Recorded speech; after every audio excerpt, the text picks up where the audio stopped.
You're listening to the Southampton Delivery Podcast, a podcast dedicated to the Southampton Football Club and all of the SFC fans. You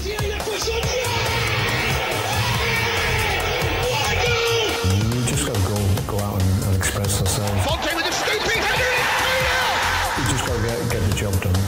I'm here to get the job done. Подача, Остин все-таки забил. It's infield to Mane, 25 yards out. Lovely ball for Keller. Onside, 1-0. Buffon shot. Oh my word. Unbelievable. He ran around the pitch like Bambi on ice. It was very, very embarrassing to watch. And now, your host, Matt Markstone. Hello and welcome to this episode of the Southampton Delivery Podcast, a podcast dedicated to the Southampton Football Club and all of the SFC fans. My name is Matt Markstone. I'm the host of the show, and no matter where you are, no matter how you may be listening, whether this is your first time or you've been here before, thank you for making the show part of your day.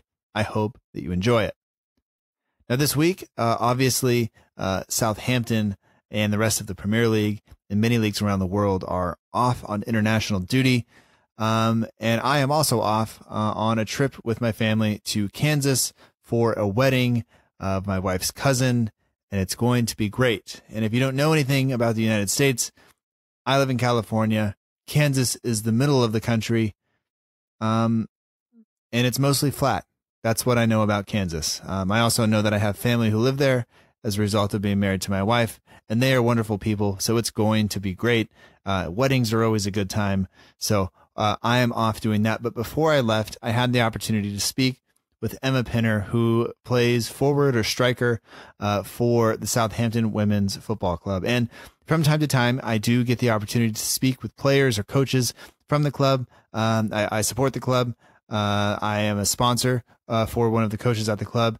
And it's been a wonderful experience for me over the past 2.5 or so years to be able to grow closer with some of the people there, to be able to just appreciate the club, to watch the club grow and to watch them succeed. And I'm lucky enough now to be able to talk to some of them. And this week we have Emma Pinner. She's on Twitter at @epinner7.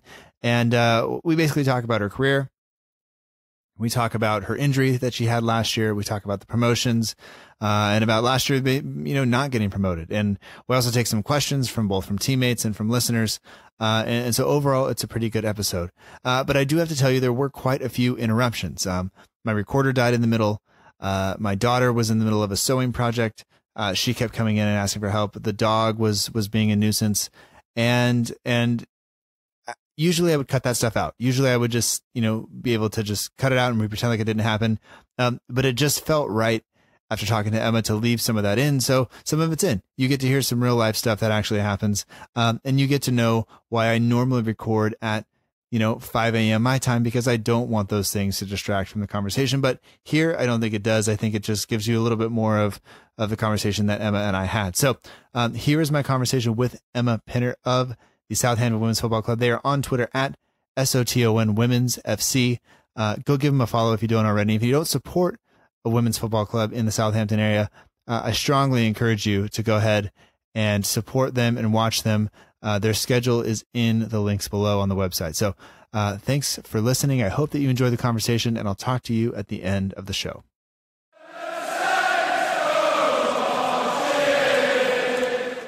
So we'd like to welcome to the Southampton Delivery Podcast, Emma Pinner. Emma is a member of the Southampton Women's Football Club. I believe she likes to lead the line and score all the goals. And according to all of her teammates, that is what she's good at as well. So Emma, you're on Twitter at @epinner7. But welcome to the show, and thanks for joining me. Oh, thanks for letting me come on. Oh, it's my pleasure. It's always fun to be able to talk to you and other team members about the club and about what's going on. And, you've been through so many promotions the past few years, and it's nice to just kind of look back on that and talk a little bit about career and all that other stuff. So, yeah, I'm excited. Yeah. But I mean, we've talked for, what is it? Like 10 minutes right now, maybe. Mm-hmm. And other than that, I know nothing about you. So, and some of the listeners, I would guess, might not either. So if we can start with just some stuff about you before we get into the football, is that okay? Wow. Yeah, sure. Let's go for it. Hopefully I get better at talking as we go on. So, I mean, you live in Southampton or in the area. You play for Southampton Women's. Are you originally from that area, or what brought you to the Southampton area? So I'm not really from Southampton. So I originally sort of grew up in Hampshire, near sort of Petersfield Way. And I still live near Petersfield Way now. So I sort of travel to training and in games, which usually takes like an hour, I think, for me to get there. But no, I'm not really from Southampton. I went to university there, and that's when I sort of found the team. When you travel to training, what you have to drive in, or you have to take the train in, or how does that work? Yeah, I drive in. So training's usually sort of that hour journey for me. But the games as well are sort of 45 minutes to an hour away. So yeah, I luckily drive. Oh, okay, all right. I was gonna say, I don't know. I'm sure going to the match or going to training would be one thing on the train, but coming back might be. I mean, people gave me dirty looks when I was like, I had coffee, and they were like, I can smell it, and I can't imagine if I got on the train after I played, that would not be good. So, I mean, growing up in the area, did you grow up supporting Southampton, or did you support another team in the area, or what about like your family? Are they from that area as well? So my dad sort of supports Man U, and one of my uncles sort of supports Chelsea. But no, we're not really from the Southampton area. So I only sort of started watching them when they were on Match of the Day and sort of things like that. Okay. But the team that's probably closest to me would be Portsmouth. Oh, so okay. it's a bit of rivalry. Yeah. Well, at least you don't support them, right? That's not like a no. I don't support them. I wouldn't say that I actually support the team. I just love watching all football. I'll watch anything. Okay. I enjoy football altogether. Has there been a particular team over the past maybe couple of seasons or that you really enjoyed watching like more than some of the others? And I'll tell you, like, Man City last year was just a joy to watch. A couple of years ago it was Spurs. This year and last year a little bit too. It was, watching Liverpool attack people has been great. So you can say any of the teams, I won't be upset. It's probably not going to be Man United because they're playing like absolute garbage recently, but they are playing awful. Yeah, but anybody has stand out that you or just a player maybe that you like? Oh, definitely. I love watching Man City, and I love sort of Liverpool's counter-attacking football. Both of those are brilliant for me to watch, especially the attackers that both teams have and that sort of speed that some of their players get forward with. One of my favourite players from last season was Kevin De Bruyne or Leroy Sané for Man City. Both sort of good in different ways. Sané definitely with the pace, like that's something I would love to bring to sort of my game, is that sort of pace and taking it round, taking people on, and he picks people out sort of from crosses. Yeah, it's you look at some of those players and sometimes I just think like, which of these guys would be the worst to try to defend, and as I often play like left back or right back, and it's just like I cannot imagine, Sané running at me or anything else. It would be I'd be terrified. But luckily I'm old and I don't have to worry about that.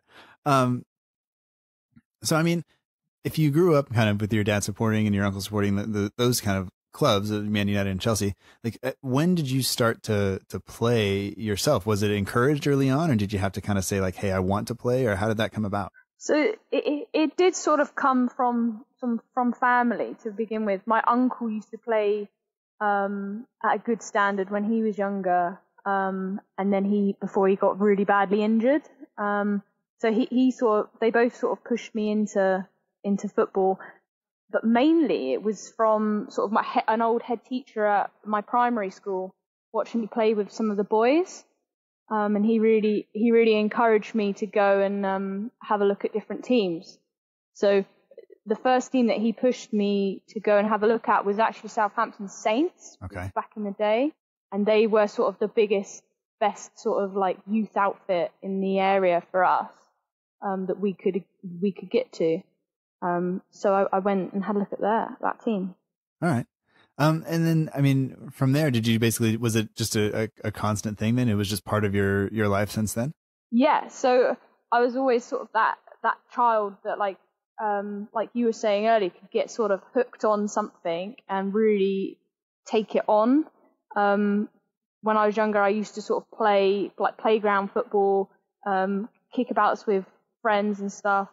And I used to do that on the daily for years. So I sort of never stopped playing football, and it just sort of consumed my life. I mean, at that point, even when you were playing like daily, did you find yourself kind of like training for it almost, like thinking about it? Because sometimes I get stuff stuck in my head where, I mean, it's literally you go and you pick up a jersey, either an orange jersey or you don't wear one, and then you just play.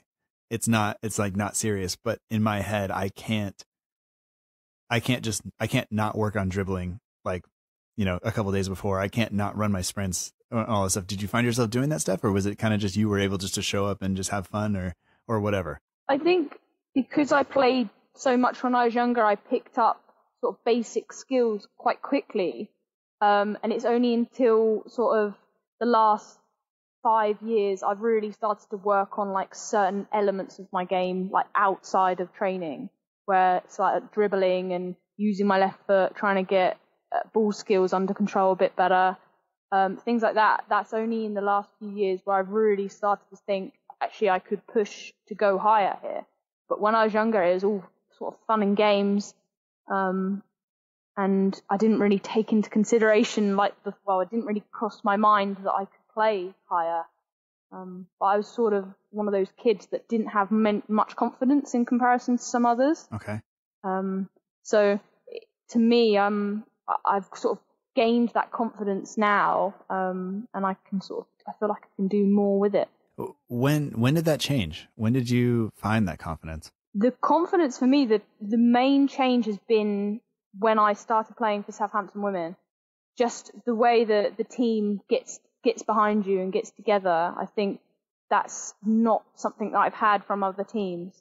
There is a friendship between groups of us, and it's a nice atmosphere to be around. And when you've got a coach that sort of believes in you, you feel like you can sort of get behind yourself a bit as well. Yeah. So, I mean, when you were going through that, and I mean, in playing, you said, I think you mentioned earlier, you went to university in Southampton. Yeah, I did. And then is that kind of that's when you found the team, and did you play for them right after that, or how did that happen? So when I was in Southampton, I was playing for the university team, sort of midweek games, and then they had their Sunday league team as well. So I thought when I was at university, I'd go for the Sunday league and the midweek games, and I played for them for I think 3 seasons. And it was in my last season, we were playing in the same league as Southampton Women. Okay. And the coach at the time, I think, was Fran, and he sort of see me play against them a few times, and he approached me at the end of one season and was like, do you want to come along and have a look at the team and come for pre-season with us instead? And then that's what I sort of did. Yeah. And I mean, is that, I mean, I know it's all kind of probably different, but I mean, there was no hard feelings from the people from the team you left. They were like, yeah, that's fine to go play because that's just what happens. Or how did you have a hard time leaving the team or anything? Most of the team. So when you're at university, you're only really there for 3 years, or unless you're doing a longer course. So after those 3 years, I had moved back home. Everyone else that I was sort of friends with had moved away as well. And so I was looking for like another team that I could sort of have as my base team, and not have sort of university teams. Your players are in and out. And I wanted a team that was definitely sort of more settled, and sort of a bit more organization. University teams can be quite all over the place. Yeah. So, I mean, it's just, at that point you're moving on a little bit in your life, and, it's time to, not settle down, but look for something. There's a definite change that probably needs to happen. That makes sense. Yeah, that makes sense. I was ready for the sort of next step up, and I think where Southampton Women were sort of growing as a club under Fran, I think that he saw that there was a gap and sort of asked me to come along. And I think that for me, it was a good move at the time because is going to a better team, and it could improve my football. Yeah. All right. And then, so how many years did you get to play with before Fran left? Or, I mean, not left, but moved on and up, and then you got kind of Simon and Lee and everybody coming in. So it was the same time that I joined the club. Fran actually left pretty much the same time. Okay. So he asked me to come along, and he had obviously other stuff going on. And Simon took over. And Lee was there as well. I mean, so given all of that, like I think you guys train 2 or 3 times a week. You play sometimes 2 games a week. A lot of times it's 1 game a week. But like, what do you do outside of that? What do you do for work and fun, just kind of outside of football? So yeah, outside of football, I work in a sports shop at the moment. So I was just looking for sort of steady income, and it sort of helped with football boots wise as well along the road. But yeah. I just recently got a new job being a graphic designer. And I sort of did the sports shop's new website and a few other websites here and there. But that's sort of what I've got into recently. Even though my degree is actually in personal training, which is a bit weird, but yeah. Well, my degree is in history and teaching, and here I am sitting here doing a podcast about football. So yeah. it is what it is. But I mean, do you enjoy the graphic design stuff? Is that something that you find that did you have any interest in that before now, or is that just something that's new? Oh, no, definitely. My family's a really sort of arty family. My dad's a potter. My sister does fine art. So we're quite a creative sort of family. And I always liked stuff like that. And it was actually when I was sort of doing my own personal training business after university, when I was sort of designing my website, that's when I sort of fell in love with the design side and not really any of the personal training parts of it. So that's when I sort of took on doing a couple of websites for people and doing logos and things like that. And then I really got into it. And then that's how it sort of, I fell upon this new graphic design job. Nice. So is it mostly freelance, or you have hourly stuff that you go there and do? Hourly stuff that we go and do. Yeah. It's a full team, of people, in a studio that's just literally down my road. So it's nice. Pretty handy. Pretty handy for me. And then, are you still at the sports shop as well, just for the boot prices, or? I've still got my foot in the door with the sports shop, doing their website and things. So, but yeah, it's helped with the boot prices for sure.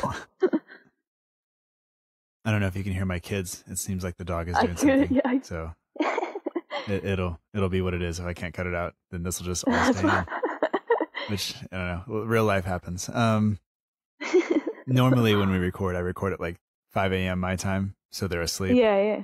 No. It's whatever. Hold on, I'm going to yell at them now, though. Hey guys, I'm in the middle of recording, and I love you, but stop. What?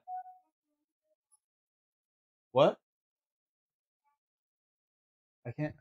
Hold on one second. I'm sorry. That's right. Poppy, what's up? What do you need? No, have mom do it, babe. Sorry. Speaking of fine art, my daughter it's not fine art, but she's currently sewing. It's my niece's birthday, her cousin's birthday, and my daughter has outgrown a dress, so she's sewing different designs on. And oh, cool. She's 7, so she can't tie the knots or anything. So it's like, no. You need to tie that. And it's just like, my hands are bloody, but also like, stop. And the dog is currently jumping through the window. How many children do you have? I have 2. I have a 13-year-old son and I have a 7-year-old daughter. Mm. Yeah, so he just turned 13, so it's kind of weird. Do you have any pets? No, I wish I had a dog. Oh, well, I won't call him stupid He's so small that he has a cat collar, and so he just makes a bunch of noise.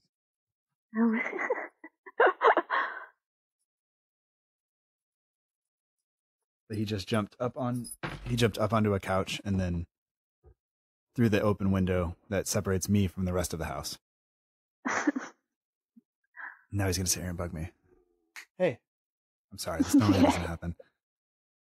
You can hear in the background growling. Yeah, he just wants me to pet him.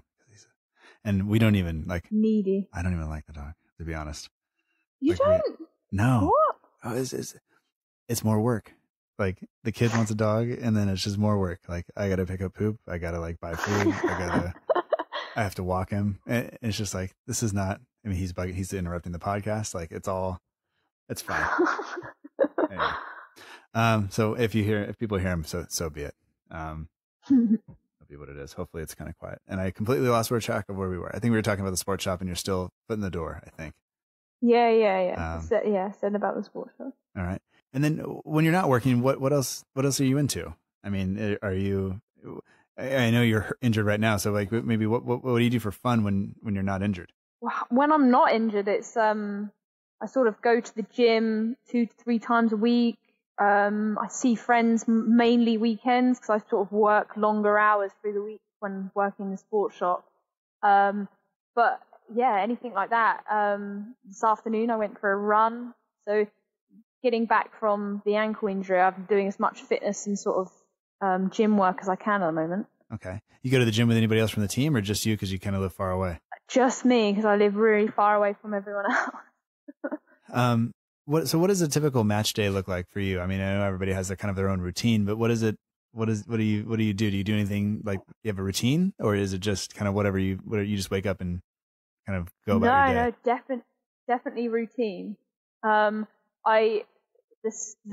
night before I'll watch match of the day. Then watch most of the games of match of the day anyway, and then I'll have sort of an early-ish night. Then I'll wake up. I'll put my pasta on. I'll have some cereal while that's cooking. And then when it hits sort of 11 o'clock, I'll have the pasta, depending on whether it's a home or away game. Then I'll start the drive to football, which usually takes me, like an hour, like I said earlier. Mm-hmm. Get to football, see everyone else, sort of relax a little bit. And then we start sort of our main routine with the rest of the team, which is sort of going through the tactics, what we're going to need to do for the game, talk about the opposition, and everything like that. Yeah, it sounds like what you would expect from somebody who takes it kind of seriously. And I mean, yeah. I mean, after you play, you tend to, you mentioned earlier that you run a lot, and during the game you run at people. That's different than just running, even 3 or 5 miles, where it's just this kind of constant, steady kind of thing where you are, you're holding the ball up, you're running at people, you're stopping, you're changing direction. What do you feel like at the end of a match? Oh, the end of a match sort of for me is, my legs always ache, because only recently I've really been sort of like trying to get my nutrition side of it under control, having a bit more protein, to try and help my legs recover from sort of the games. Mm-hmm. But playing as a striker is a whole different cup of tea to different positions I've played before. Like I used to be a centre mid. Okay. So that was sort of longer distance running, sort of need a bit more strength. But being a striker is sort of, for me, playing at Southampton is pace. I need to be able to hold up the ball. It's more intermittent running. Mm-hmm. And so it's short, sharp sprints. And so that's a different type of fitness. So I've had to train slightly differently to get that sort of fitness that I need. Can you give me an example of kind of what was maybe some of the training that you've changed up to make that a little easier on you? Oh yeah, definitely. Like it's more like HIIT training for me. Quite a lot of sort of power training in the gym. So that sort of bursting up from lunges and things like that. Just getting that sort of bursting motion that's going to help me sort of improve my sprint speed and anything like that. Yeah. So I mean, do you enjoy playing striker then? I mean, having been a central midfielder, that seems to be, the skill set there is kind of like vision and control of the ball and being able to pass. And then going up and playing striker now, do you find yourself kind of, wanting the ball more? Do you find yourself dropping deep trying to get it, or do you enjoy kind of the challenge of running in behind and that kind of thing?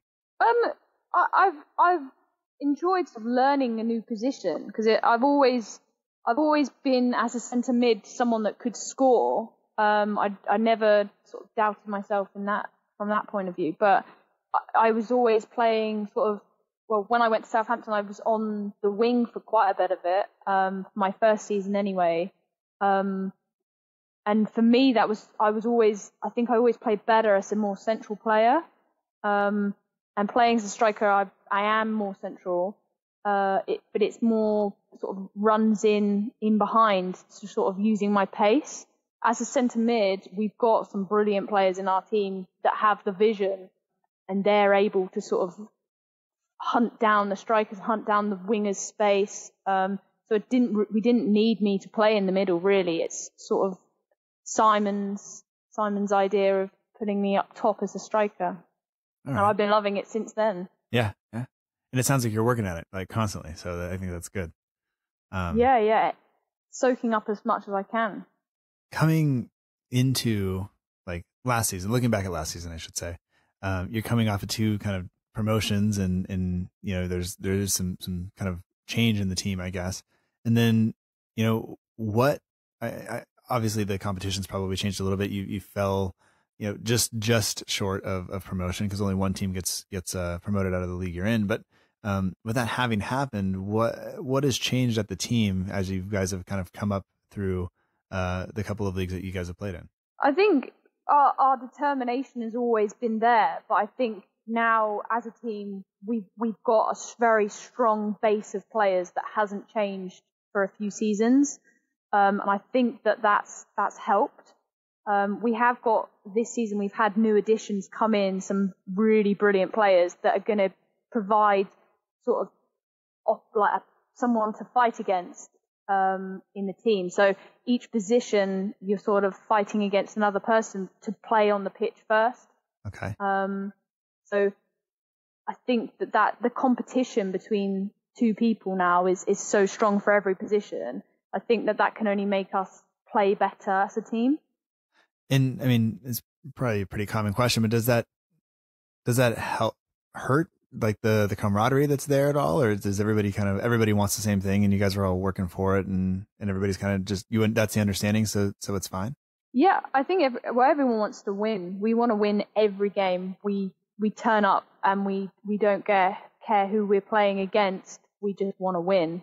So I think that as long as we've got the strongest people in the strongest positions, everyone is going to be fighting for each position. I think now we've got 3 strikers, so everyone, like, I feel like I've got someone breathing down my neck. So you've got to give it your all every training session, give it your all every game. But we've got in each position, if you're not having a good game, you get taken off, and you've got someone that's going to whip up your position. Mm-hmm.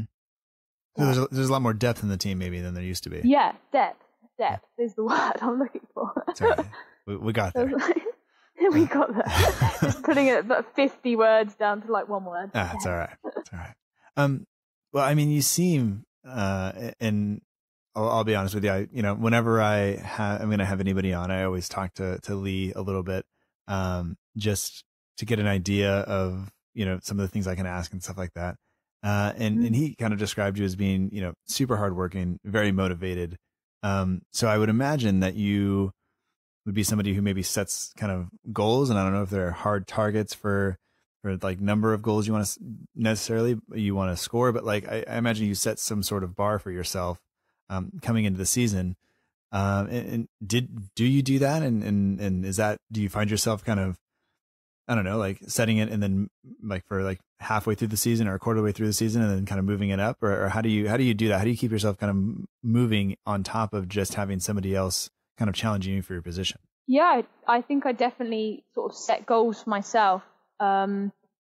This season, for example, has been to try and get my fitness and my strength up. Like, I've really worked hard in the gym recently, sort of upper body and lower body.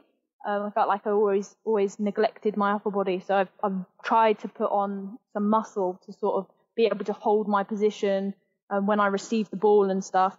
I'm always looking to improve on anything. I'll watch sort of the game footage that we play, and I'll watch my positioning, my sort of runs, what I can be doing better for each game. So I always want to improve and sort of push as much as I can to play the best in that position.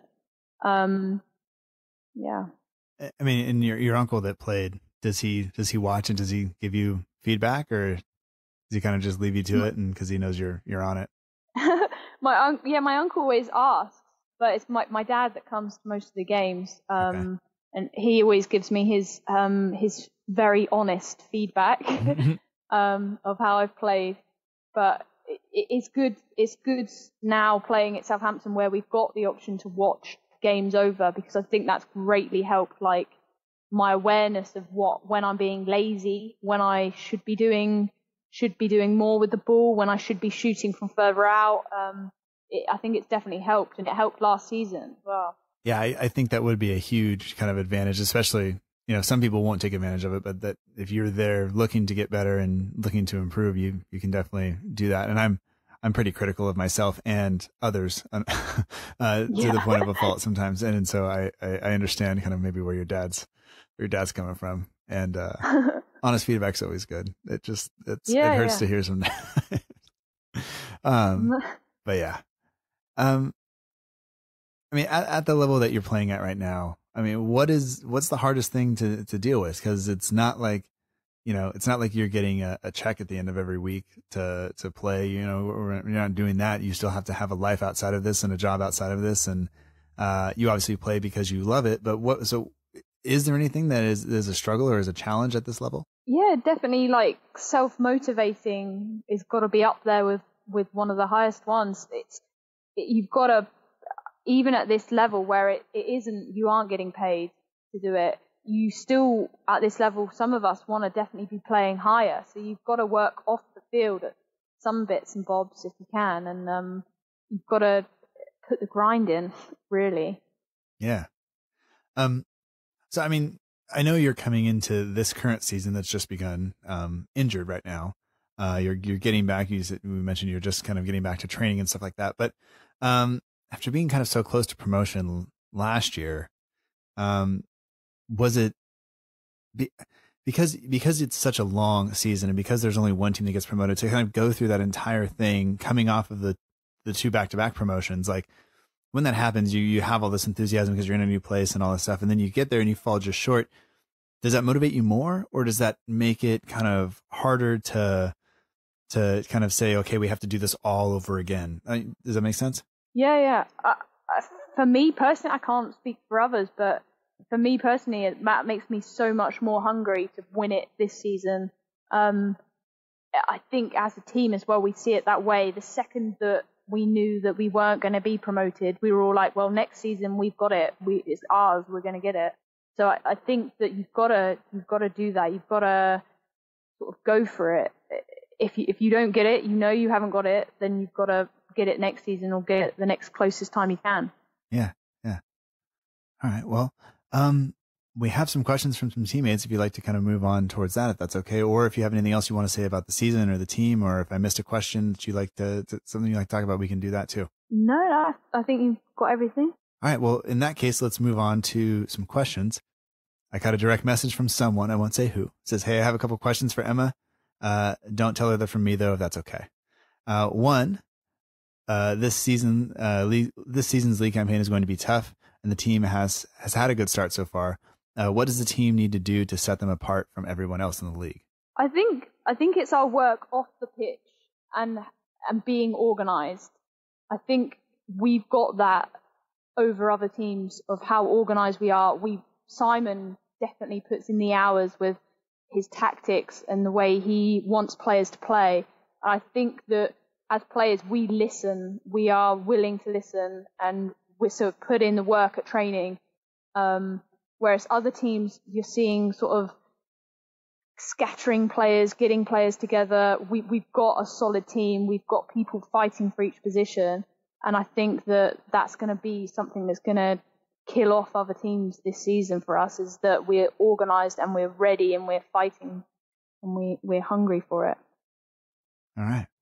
The next question that this person, who will remain anonymous, but is a teammate, I will tell you that, says, what are you looking forward to most this season? I think I want to go as far as we can in the cup runs, but mainly I want to win the league. I want to have a good season where we don't drop points. We win the majority of our games. We've got to fight hard against some of the bigger teams in our league, and we know Keynsham are a strong team. Mm-hmm. But that's going to be our sort of main opponent, and we mucked up against them, I think, last season. So we want to put that right for sure. All right.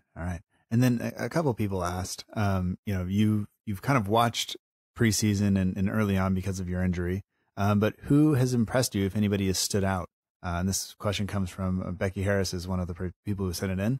So what if anybody, or who if anybody, has really kind of made an impact or stood out to you so far this season? Oh, there's definitely a few people. I've been able to watch some of the preseason games. I think Tash, for me, is looking very, very strong, and she's got very fit. I know how hard she works off the pitch. She was playing centre back, but is now playing in a new position. But she's just taken that in her stride, and she's going to be hard to try and get that position off of, I think, now. And then definitely another player also in the defence is Amy Barnett. She's looking incredibly fast, and she's got confidence, I think, behind her this season, because now she knows she is good and she can do it. And she's someone that's gonna make it so hard for all the strikers, I should know. But she makes it hard to try and get around her, for sure. During training, is it tough to go up against them and try to get by them? Do you feel like that makes you better? Totally, yeah. It's making me a better striker. It's playing against the defence. Like, we've got Tash, Barnett, Kelly, Sophie, all of the defence. We had Nat last season, who can run and run and run. And we've got sort of new players now as well. I think we've got Hannah just come in, who looks like she can sort of threaten attacking wise as well, can go forward. So it's looking really strong.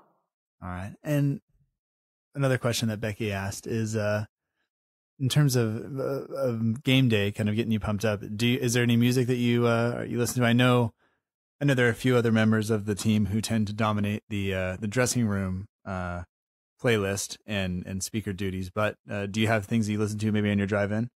Yeah. I at the moment I'm on a bit of I listen to quite a lot of Drake. So I've been listening to his new album on repeat for probably like a month now, I think. But yeah, anything like that, sort of, I prefer more hip hop music in the car. Then when I get to football, it's more sort of pump. I think Witten and Millie take turns doing music. But yeah. Yeah. All right. I have not listened to the new Drake album. I will. I'm sure I will hear it around campus at some point, but I don't. I don't need to purchase it. And my my worst nightmare is when my wife listens to music, and then my daughter gets in the car and she's like humming along to something. I'm like, what? Where did you hear that? Like, how? Where have you heard that? Yeah. Do you know the words? Like, I hope not. But anyway, whatever. I've got like a really weird taste in music. Like, I don't really listen to like pop music. I'm more like indie rock, but then I like hip hop as well. So yeah, it's a bit of a weird combination. My wife hates it. I listen to a lot of like electronic music at work, just because I can't listen to things that use curse words and things like that. But I really like like I like listening to like Pantera and Slayer and things like that. But the kids don't need to hear that. So it's all you just kind of gotta play to the crowd a little bit, depending on what we're doing. Yeah. In the car, when you're in the car, it's sort of on your own, and you can listen to what you want. Yeah, absolutely, absolutely. Oh, I love my dog so much. I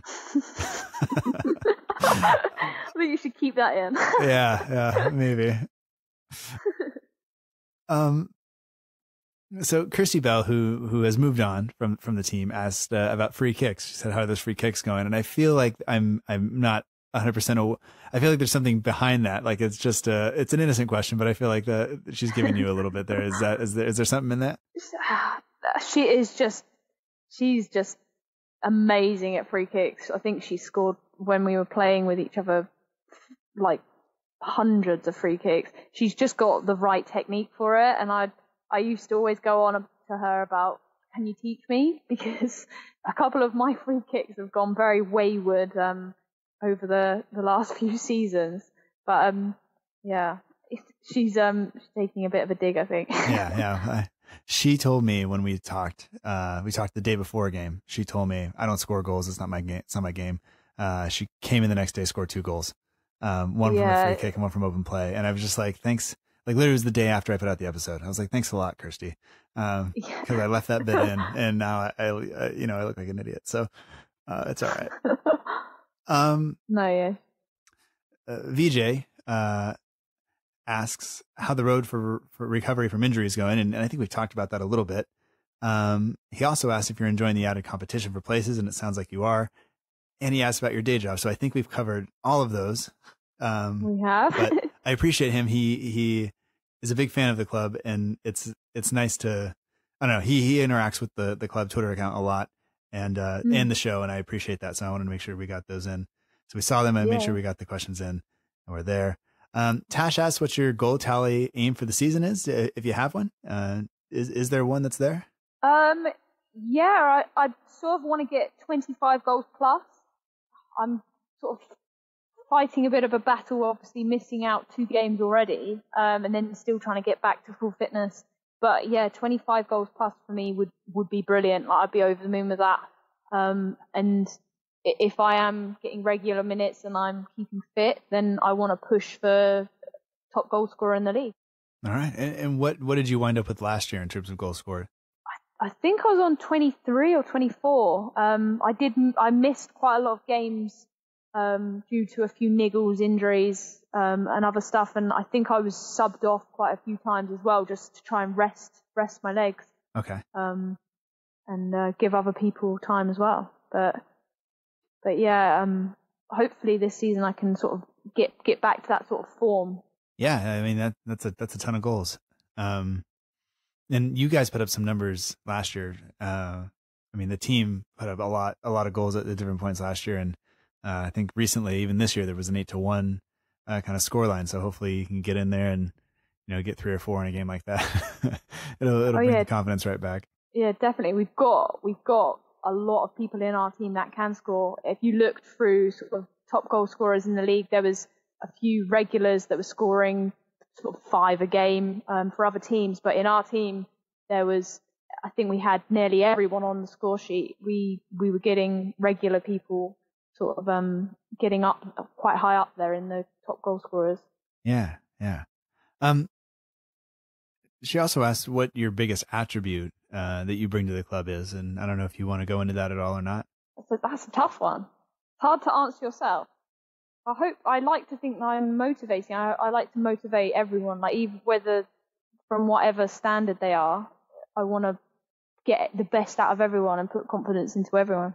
All right, yeah, I think that's good. And what are your plans for your career? I mean, over the next couple of years, she says 3 years, but where do you see your career going in the next 3 years? Yeah, I hope to sort of push on with football as much as I can. Like obviously, I need to try and keep in full-time work as well. But yeah, I want to take it as far as I can. I've still got a lot to do to sort of compete in the higher leagues for sure. I need to get fitter, stronger, and sort of hold back on some of the injuries I've been having. But I think I can do it. I want to work hard to get there. I mean, I think that's great. I mean, you realize that there's a lot of work that needs to go into it, and it sounds, from everybody that I have spoken to, it sounds like you do that. Like you work super hard and you're willing to, to kind of suck up all the knowledge that's out there from everybody around you. And yeah, I hope it happens. I hope it works out. I hope the injuries kind of stay away, and that'd be awesome. Yeah, thank you. Becky Harris, back to maybe a less serious question. Says Sophie wants to know if you've gotten any better at FIFA.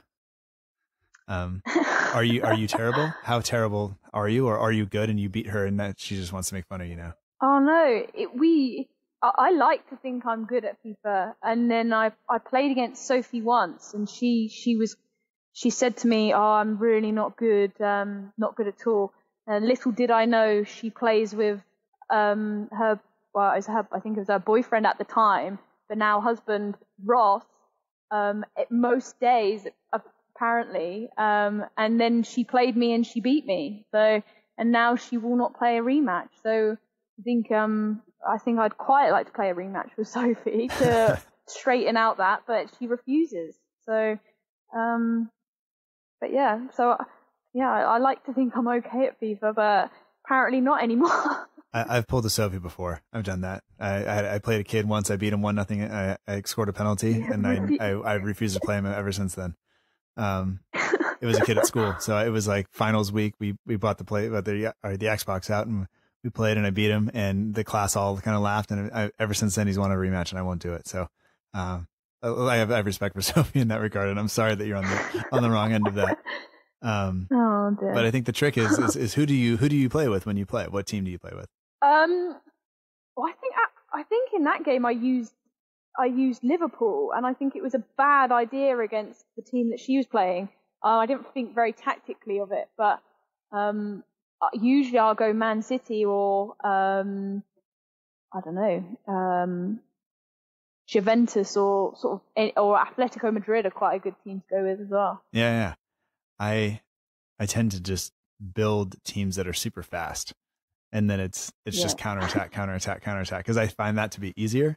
If I can get in behind the defense and just wait a second and let the other guy kind of like make the goalkeeper commit, you can just kind of roll it across the 6-yard box and smash it in. And either I get beat 8-0 or I win 8-0. That there's nothing in between. So, yeah, I can say I'm the best FIFA player in my house, but that's not saying much because my son doesn't. My son only wants to play Fortnite. So, oh no. Yeah, it's all good. But, hi, Pops. Sorry, my daughter just came in. What's that? Poppy, why don't you take him in the front room? Okay. I'm putting down the watch the show together. I'm taking away from Sarah, okay?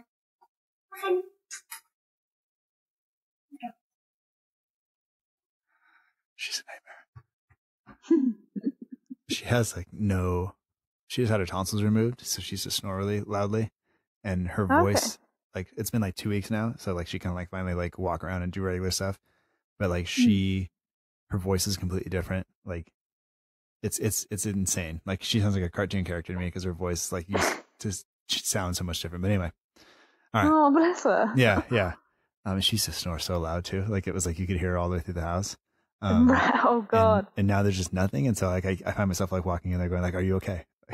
Are you awake? You're right. Are you alive? But she's fine. Anyway, so last question here, from Saints in France.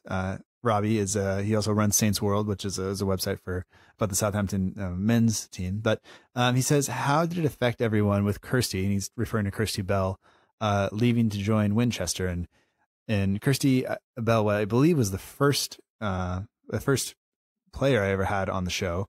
And it was an honor to talk to her. And I know she's played a big part in the kind of in the Southampton Women's Football Club for a number of years. But, what's it like to now start a season, without her being there?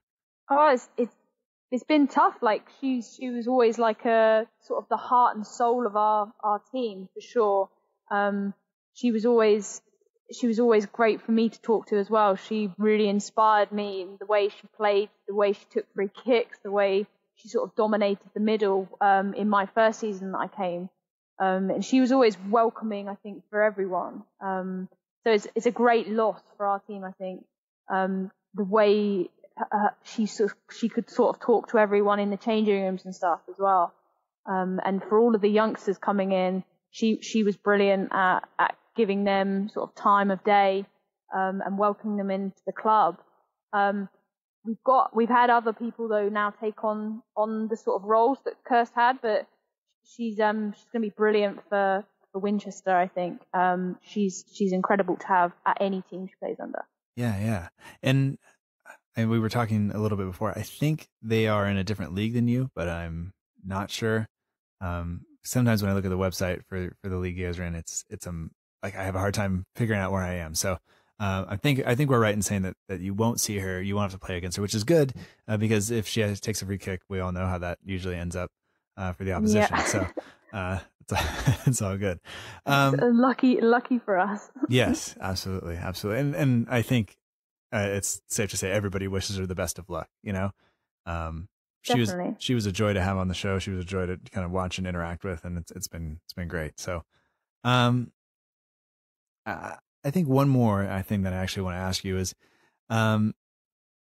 somebody asked about kind of the best advice that you've been given, but then I also want to ask, what advice would you give to a young boy or girl or somebody who wants to play or just be successful, period, whether it's football or outside of that? Like, what would you say to them? What would you have them do to help make sure they're successful or increase their chances, the likelihood of them being successful? I think what worked for me anyway was working hard when I was younger. Not necessarily putting in the hours doing little drills and dribbling, but just playing as much as you can.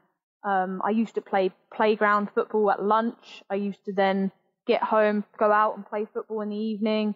I think that really helped my game. But also at a young age, every person is different and everyone has a sort of different background. So to try and get younger people to believe in themselves at a younger age, I think you've got to try and be confident as well as sort of putting in the time.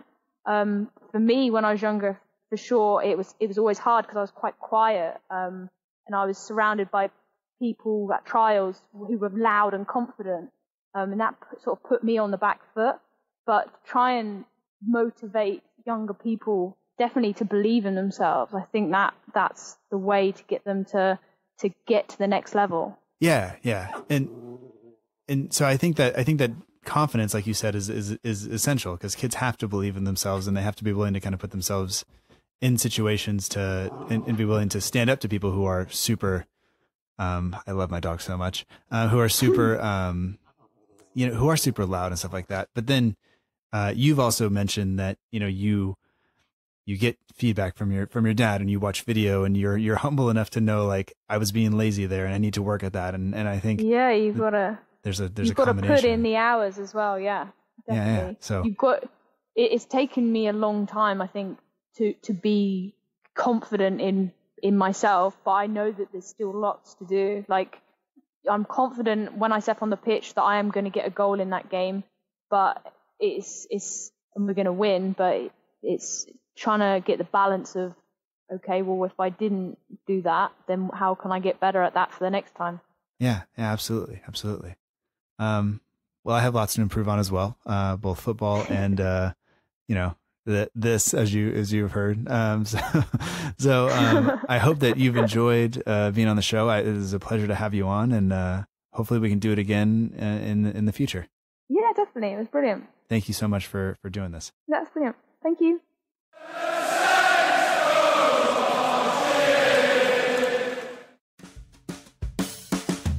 And that does it for this episode of the Southampton Delivery Podcast. Thank you so much for joining us. I hope that you enjoyed it. Special thanks this week goes out to Emma Pinner for taking the time to join me in between her job and training and her gym work and everything else that she has going on. Thank you so much. I hope you enjoyed the conversation as much as I enjoyed being able to ask you questions and just have a conversation with you. I really enjoyed it, and thanks a lot. Special thanks also goes out to the Southampton Women's Football Club as a whole for a wonderful past 2+ seasons of being able to talk with players and coaches, to have the opportunity to get to know so many of you so much better, and just the support you've given me has been fantastic. So thank you so much. And Amanda Burroughs, the club secretary, thanks for all your work that you've done in helping me. This would be impossible without you. If you're interested in sponsoring a player or a coach or just the club in general, and you're in a position to be able to do that, check the show notes. You can get in contact with them on Twitter or Instagram. They're at SOTON Women's FC. The club website and Amanda's email, the club secretary, her email is down in the show notes.